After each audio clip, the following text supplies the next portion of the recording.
Alright. So, Big Kahunas is in game. So, like I said, we're going to take this very slowly. Starting off with Champ Select. What do we have here?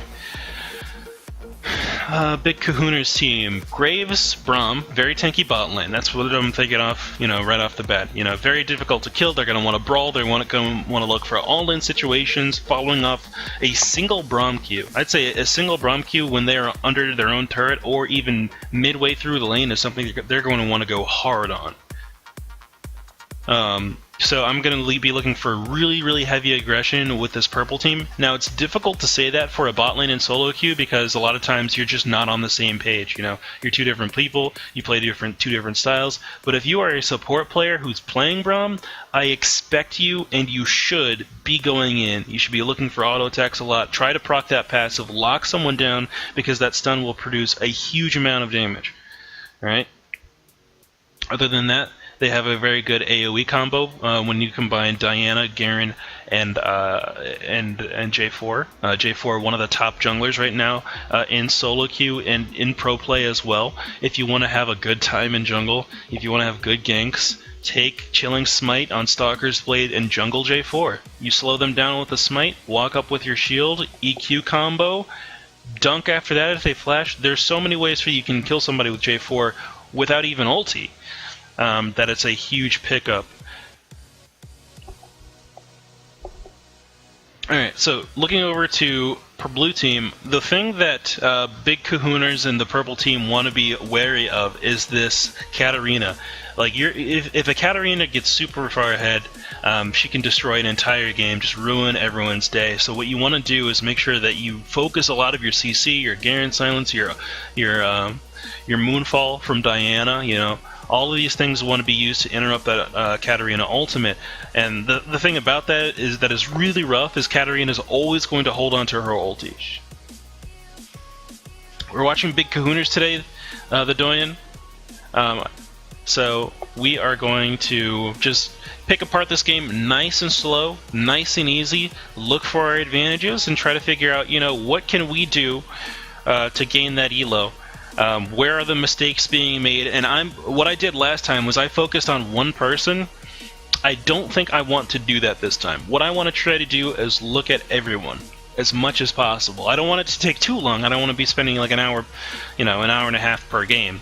But I want to make sure that we get as much information out there as we possibly can. Alright, so we're going to go over to our loading screen overlay. During that time, I'm just going to close a few of these extra windows I've got going on. Okay.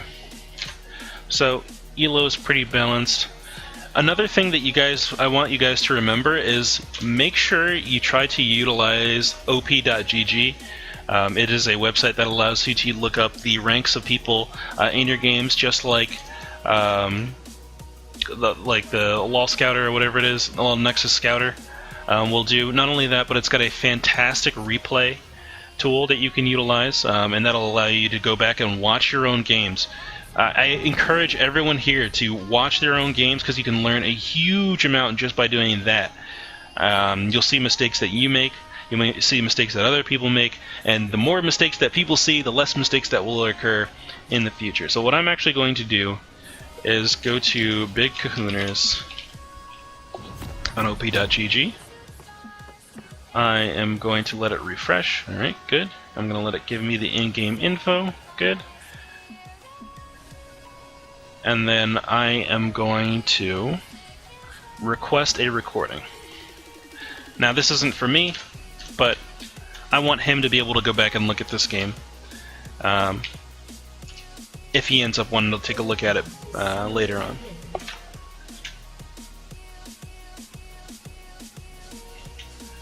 Alright, so first off, take a look at chat. And guys, feel free to ask any question at any point in time. I will slow down, I will go back, I'll do whatever you want. because we want to make sure that, like I said, we get as much information out of this as possible. So interesting starts coming out from Darius top lane. Your typical Darius takes advantage of the early game with a level 2/level 3 all-in to get an advantage in the lane. He has chosen to take a combination of passiveness and aggression in the lane, and I don't know how that's going to work out for him. I'd prefer a longsword 3-pot start, a boots 4-pot start, or a Doran shield 1-pot start here. And that would allow him to kind of all-in Garen and take him out fairly easy in the early game. The good thing about Darius is that you delay that Garen passive a really long time, because you have the bleed, which is champion damage, and then he can't heal up after you do your trading. So, I mean, he's going to be able to spam a lot in lane. The problem with doing this build is that you don't use a lot of mana on Darius. His mana costs are super low, so I don't really agree with it.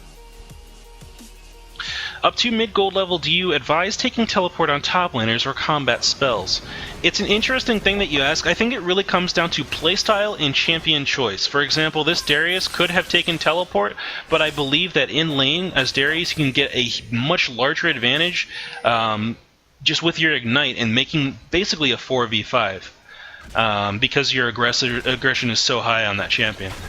So down here in the bottom lane, this is the aggression that I'm talking about. Big Kahunas and Cupcake Heart just go directly in right away. Flashing under the turret to pick up that kill is beautiful. And there's not much the enemy can really do about it. The stun's going to come out here onto MF, and she just has to leave. I mean, there's not much she can really do. But that's the aggression I'm really looking for, and they've already pretty much taken away the lane here.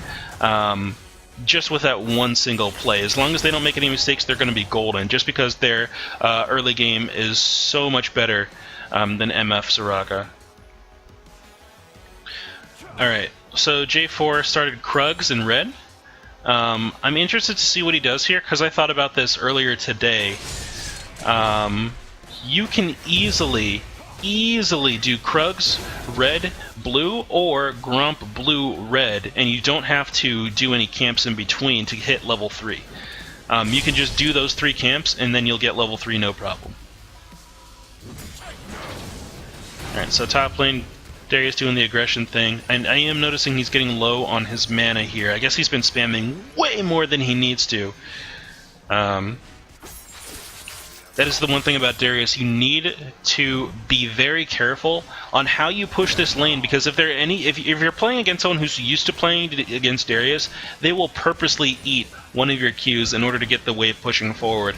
What I recommend is going in close, getting your slow hit down, and then just wrecking them with auto attacks, and then on the disengage, then you can go in for your wide Q for the bonus damage. But do not just spam it there and use it as a zoning tool. I mean, you can, but be advised that you are liable to get ganked by their jungler. You can prepare for that with wards. As always, wards win games. Okay, so the Doyen Big Kahunas went back and picked up a pickaxe. Fantastic buy. I imagine he's going to look for an early IE here. Good gank coming out of Vi in the mid lane. They don't want to go too deep here. They get pulled in with Moonfall, jumps out, and it looks like Katarina will make it. Good. So just good mechanical skill coming out of this Katarina there, and that's the kind of aggression you want to see from a jungler in solo queue. So just fantastic gank coming out of J4 as well.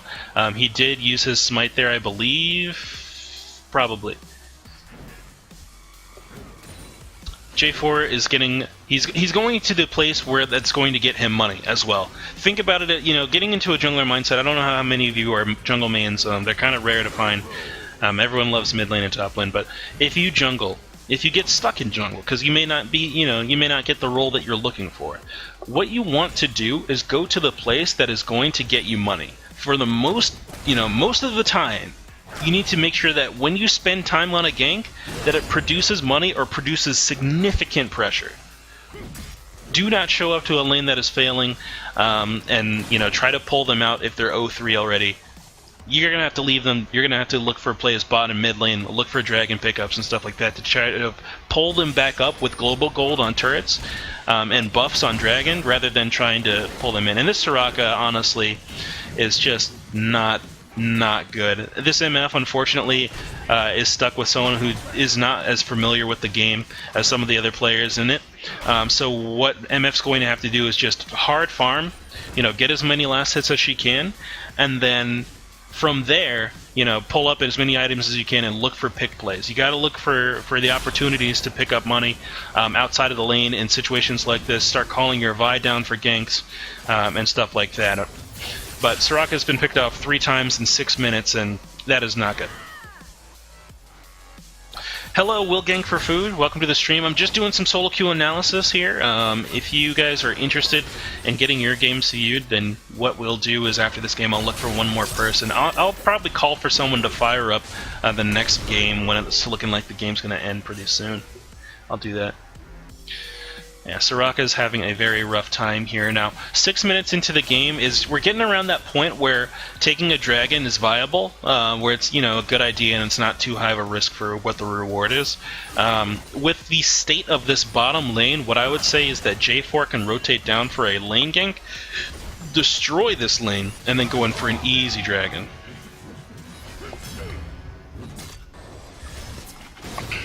Alright, so Buckshot coming out there. Pretty good. Most of the other lanes here are pretty quiet. Katarina got that kill in mid with the help of Vi, but she hasn't hit that point yet where she's roaming down to bottom lane. It looks like it's about that time, though. XML 520 is going to roam down and try to get a kill on this red side bot lane. Red side doing a fantastic job of disengaging. Ooh, flash forward, and actually the star call from Soraka picks up the kill. Katarina looks like she wants to dive underneath this turret. We'll get an easy kill and then jump right back out, only taking 2 turret shots there. Very beautiful. So like I said, it's about that time to where a dragon take is viable. Blue team is going to go ahead and take this. How's Nefarious doing? Nefarious is having a nap today. His personal issues, I have not asked him about those, but he was sleeping. He said to wake him up if we were streaming. But I'm planning on doing these Monday solo streams anyway, so I didn't really think he needed to be woken up. He wanted to take a nap.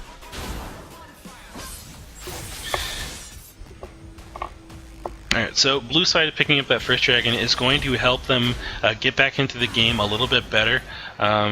This bottom lane is really the only lane that's super far behind, and mainly it's the Soraka who's just getting dunked on.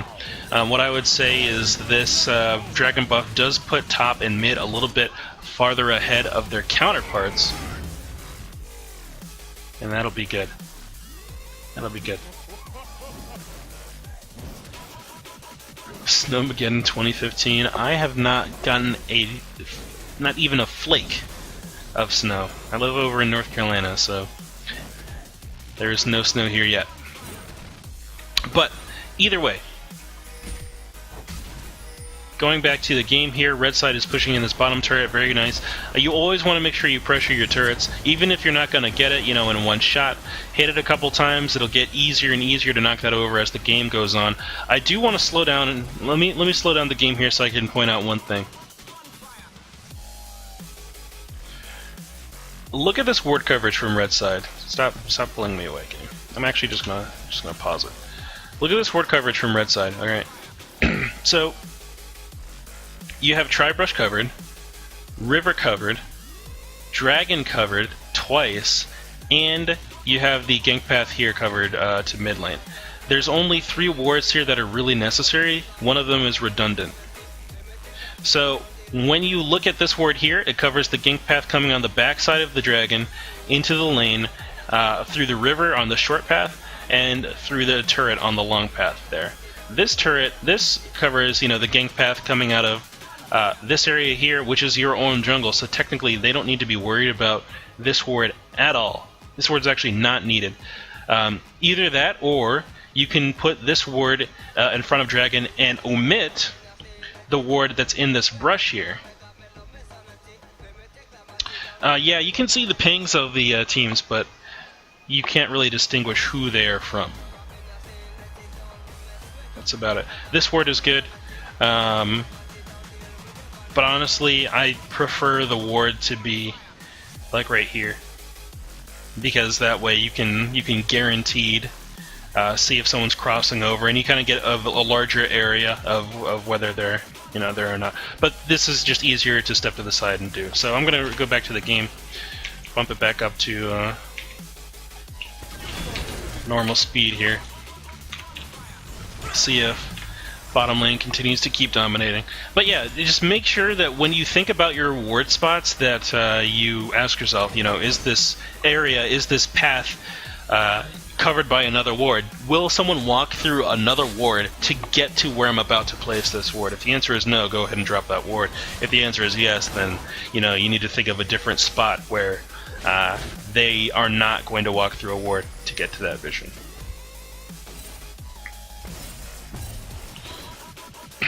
Alright.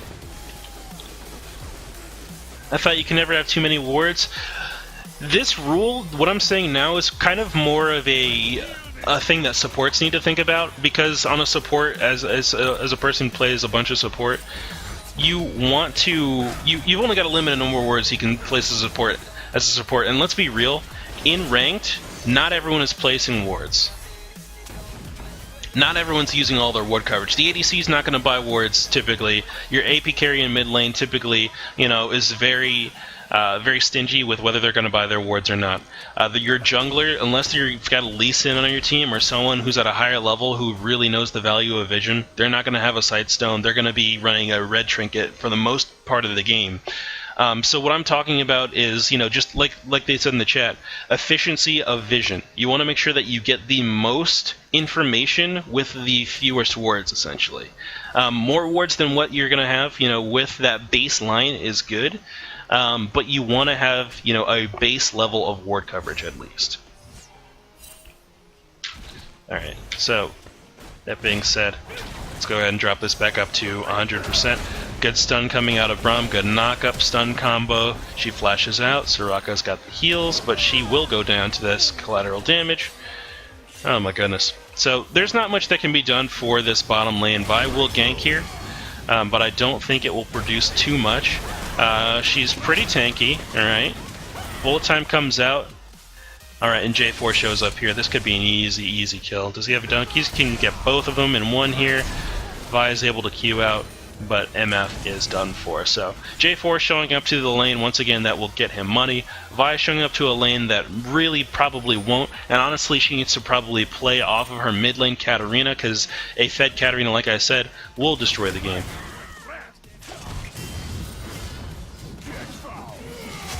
Ooh, Kara almost gets that kill, but doesn't quite get it. Ghosts? Yeah. They trade kills there. Garen did not need to do that. Honestly, right there, let's actually stop it. Let's slow it down just so we can talk about what happened top lane here. So, let's suppose that Garen did not dive the turret and that he just let Darius live and he just pushed this wave up. This wave here is probably worth 150 gold plus, some XP. What I would say is by trading these kills, you both get 300 gold essentially. You have a larger advantage in both XP and gold by letting Darius back and pushing the wave to turret, denying him that possibility of getting that gold and that XP. So right there, it was wrong to dive that Darius. Not only did you burn your ghost doing so, but you also you gave up a potential advantage to go even. So I'd say right there he did not want to dive. He wanted to let Darius walk away.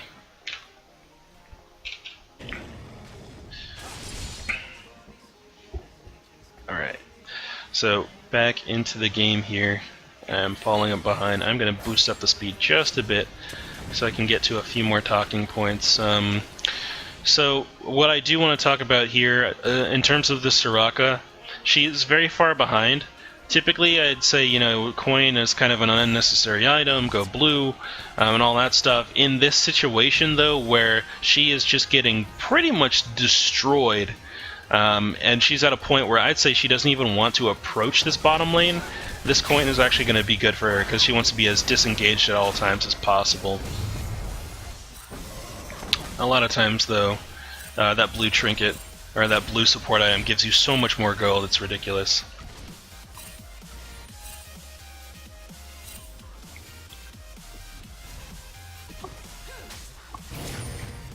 Oh, Ignite. I don't know about this. Wow, she picked up 2 kills with that play. I've got nothing to say there. Froshi, what's up, my friend? Alright, so that Katarina is about to go in. This is what I'm talking about, though. This Vi wants to just sit mid lane, shut down Diana, and then just set up Katarina to put Katarina in a position where she can just get to these side lanes. Because the person who's really going to save this bottom lane is not Vi. It will be Katarina. Yeah, this is the only situation where coin is good, is when you just can't approach the enemy. Like, if you can do nothing, it's still good to have gold income. Like right now, Braum could probably 1v2 this lane.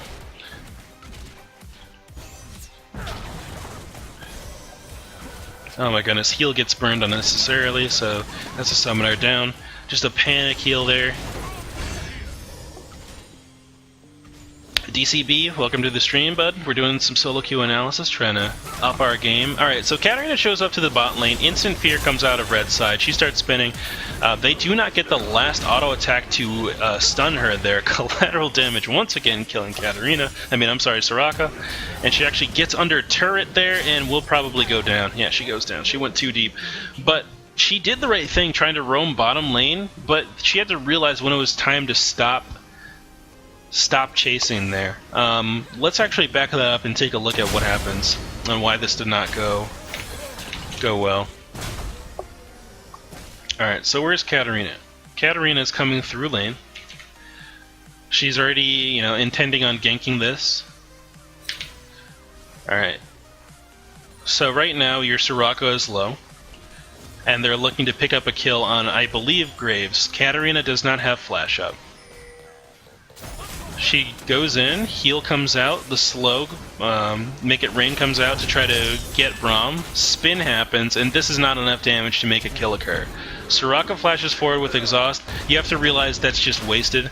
Not only that, but this knockup also means that you need to turn back around. Soraka going down means you need to super turn around.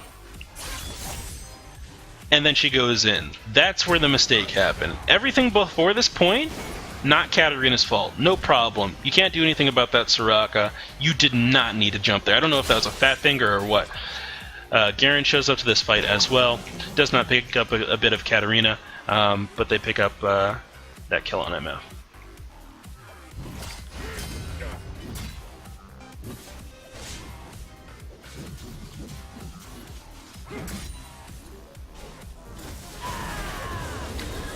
Alright. So a little bit of a skirmish there, not meaning anything. Katarina, like I said, right to go bottom lane and try to gank, wrong to dive that turret. Simple things. Alright, I like this play out of J4 too, just pressuring this top turret, and most likely going to get it, if not... Oh, okay, he was out of minions as well. Never mind, that's fine. I was going to say he could easily get away with an EQ flash, as long as the pull did not interrupt the EQ. Dragon has spawned right now, so Darius being top lane with no teleport is incorrect. It is something I do all the time. But it is not correct most of the time. They want to make sure that they get pressure on this Dragon. The thing about red side too is they are so far ahead on this bottom lane that they can take it pretty much whenever, as long as they control Katarina. But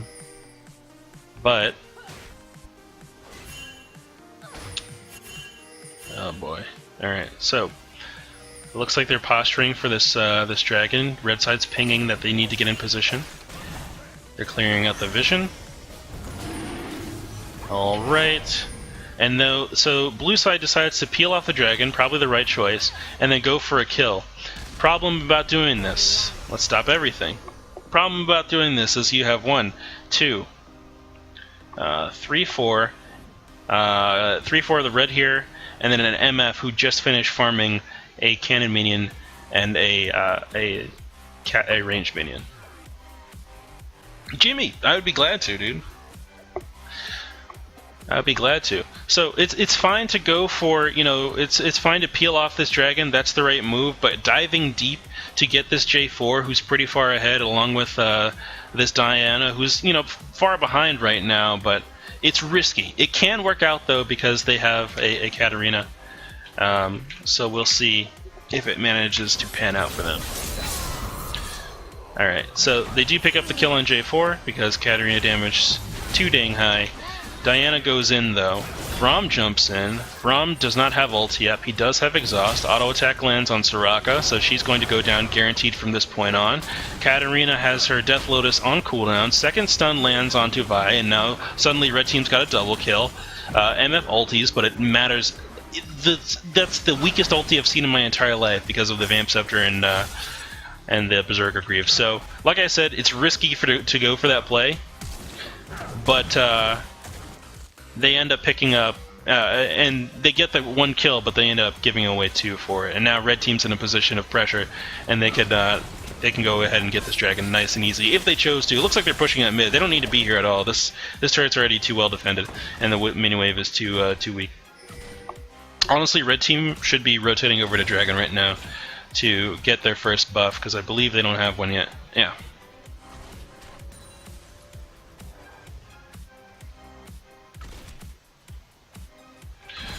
Alright. Slow misses onto Katarina. She jumps in, gets taken out by Graves. This Graves is just on point, dude. Big Kahunas is doing a fantastic job in this game.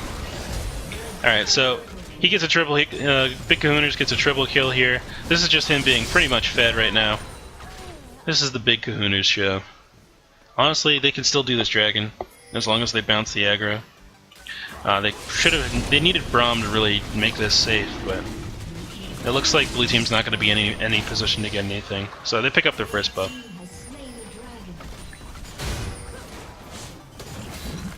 Top lane, Garen's still pushing forward. He went IE first. Alright. Interesting choice to do that, because versus a Katarina team, you need at least one person who can stop a reset from happening by just living and taking the brunt of the initial damage. Garen is not going to be that guy. They're going to have to send Braum in first.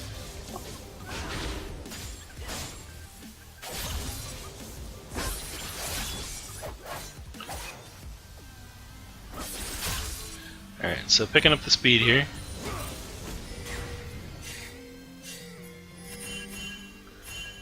Just wanting to catch up.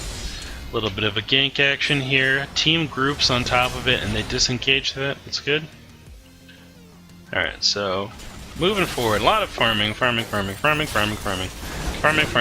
Soraka gets picked off. Nothing to see there. She's just super far behind glass and got nothing going for her.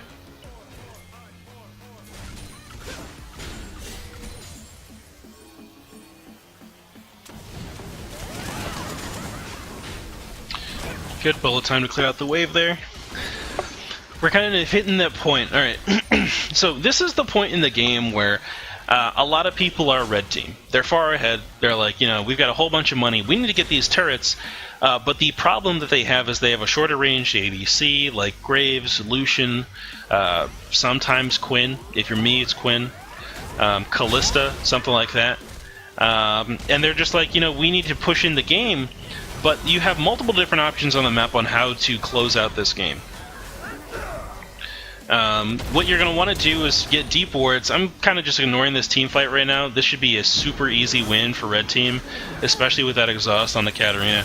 But what you're going to want to do is rethink your strategy, stop pushing down mid, get deep wards in the enemy jungle, look for picks that'll give you a 4v5 advantage, and then either push in after that, or Baron bait people. So, red team picks up a double kill nice and easy. J4 jumps onto MF, and honestly, there's nothing that can be done here. Red's just so far ahead. Alright. But yeah, it was not blue team's move. They should not have gone in on that fight. This Vi is a little bit, power hungry. She's like, I can get to anybody and goes, but didn't need to do that.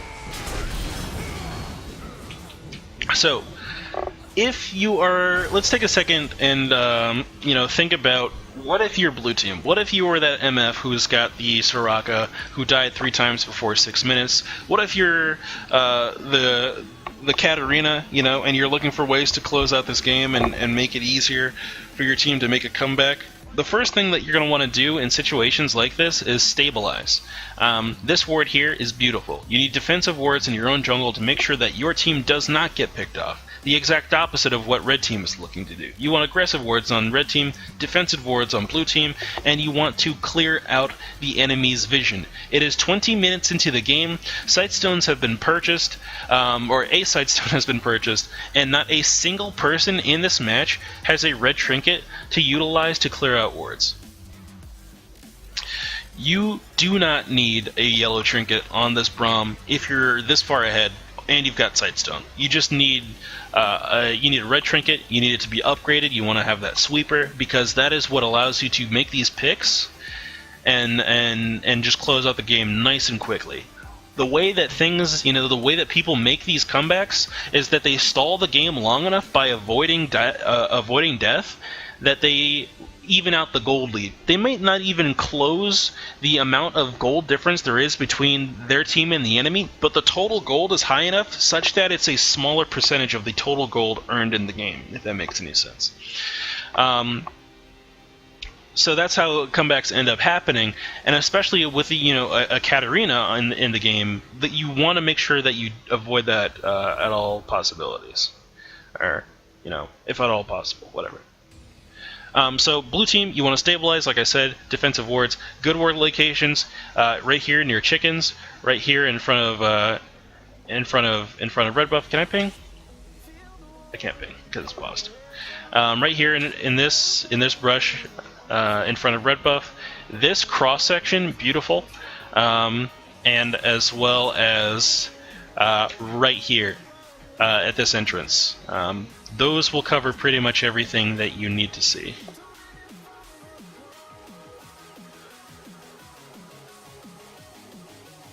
Alright, so I am going to go ahead and resume the game.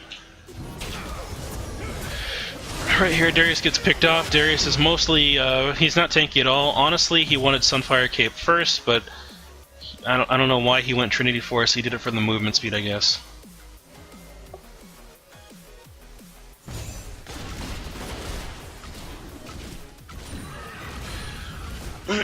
Big Kahunas, dude, you're playing a great Graves.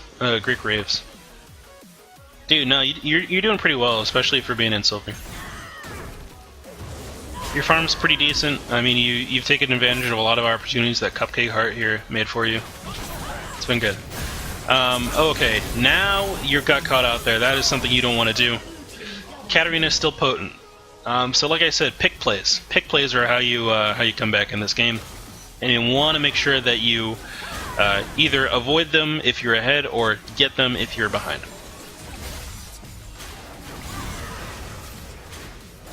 Alright, so after that pick, not much going on. Good deep vision coming out of the red team here. I love this. Like I said, this brush, these will give you so much information. These two wards give you everything you need to know about the bottom, about this entire bottom jungle. This one here is just for safety, just in case someone runs up, say this MF shows up and runs up and camps in this brush. Whoop-de-doo. Now you know MF is there, but she's not even a threat right now. Alright, so, speed it up again. Alright, so red team, once again, they've got the super high gold lead, 6k up, they're looking for ways to close out the game. They're not really confident in their sieging potential. It looks like, honestly, Baron is super weak now. They nerfed early Baron so that he is easy to knock over. It's ridiculous. Dude's got 10k HP. That's nothing. Especially with a Graves that's got an IE and a Phantom Dancer. You can just walk up to it, knock it over real quick with your J4, your Infinity Edge Garen, and then your super fed Graves, and then use those enhanced minions to push down these turrets a lot easier. A lot of times you don't even have to hit the turret that much. The minions will kind of just take care of it for the most part. Alright, EQ misses there.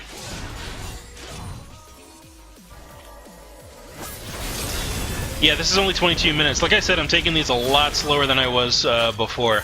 In fact, if there's someone, is there anyone in the chat who is wanting to be in the next one? Because I'd like to line that up before we're done with this one, and that way we're ready to go. Alright, so this is just more picks happening in the jungle. Diana, fantastic for grouping people up. And then you've got the IE spinning Garen with those crits.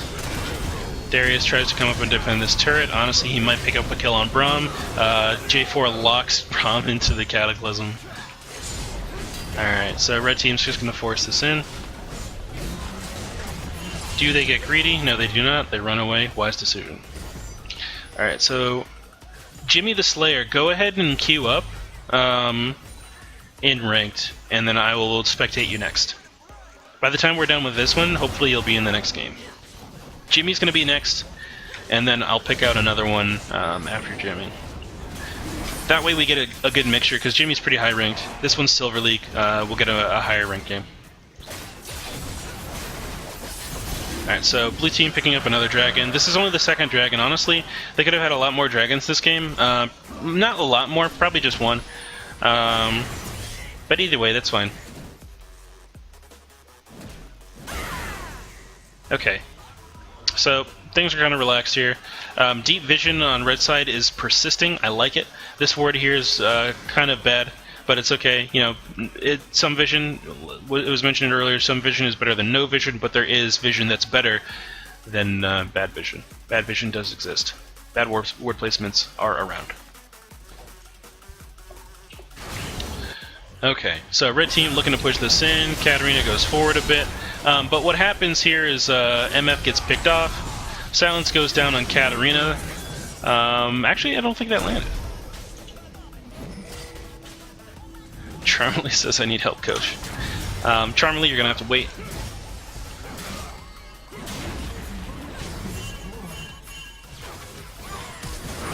Alright, so flash forward onto Big Kahunas from Darius. He does not pick up the kill here. Ulti go from Vi goes in onto Big Kahunas as well, so he does get knocked over eventually. The problem with this, though, is that they focus so much on just trying to take out Graves that literally the rest of the entire team is left wide open to do whatever they want to, and honestly, this is probably going to be the end of the game here in a second. Or they're going to dive between doubles, get killed, and then not be able to close out the game. Right there, that was super greedy, and they didn't need to do that. They could have walked up to these turrets, at least pushed the minions forward into them, but going super deep to get that kill was not needed. Hey Stretch, do you save and post these vids when you coach? I am going to start. The last time I did this, it was kind of a test run, so I wasn't going to post those because they were pretty low quality. This set, I will. What I'll do is I'll title them the date, the player's name, and maybe their league whenever I put up the video.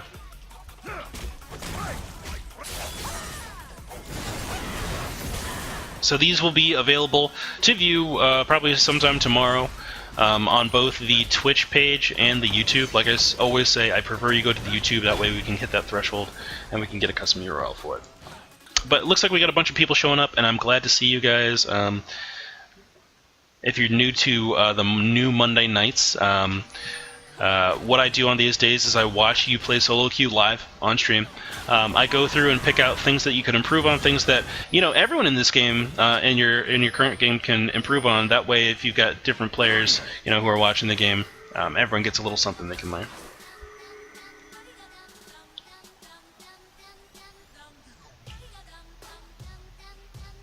It says, Danny Too Good says, so I've decided to move to 80 carry this season, and I'm really liking Corki.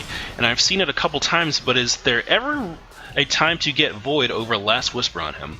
Void over Last Whisper, you would only get a Void Staff if you were going AP Corki. And not only that, but I think they changed Corki's rockets so that you can't really do that anymore.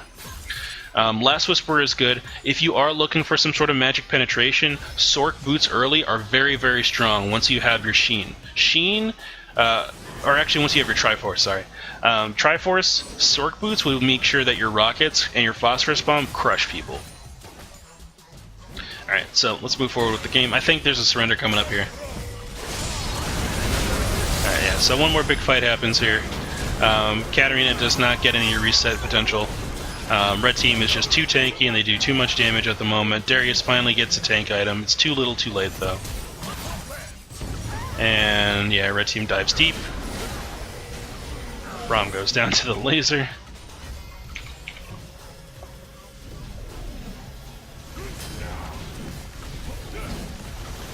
And that is about it. So this game is done. And yeah, very well played, Big Kahunas. Your AD carry play is actually pretty impressive. I don't have anything to tell you on a mechanical level. What I would say is if you're looking to climb ranks a bit faster, try to minimize the amount of time your team spends in mid lane trying to decide if they're going to siege a turret or not.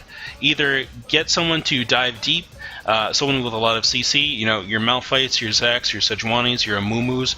If those guys are looking to go deep, or actually your J4 as well, if those guys are looking to go deep under turret and they're built to do it, send them in. Go ahead and dive them, close out the game nice and quick. If you can't do something like that, go ahead and look towards Baron. New Baron is a lot weaker than it used to be, and if you're ahead like you were in this game, it's easy to get the minions pushing in your favor, and honestly, if you get that Baron buff, you can split up into your normal laning phase, and there's not much the enemy can do about it. But other than that, very well played, and honestly, I've got faith that you're going to get,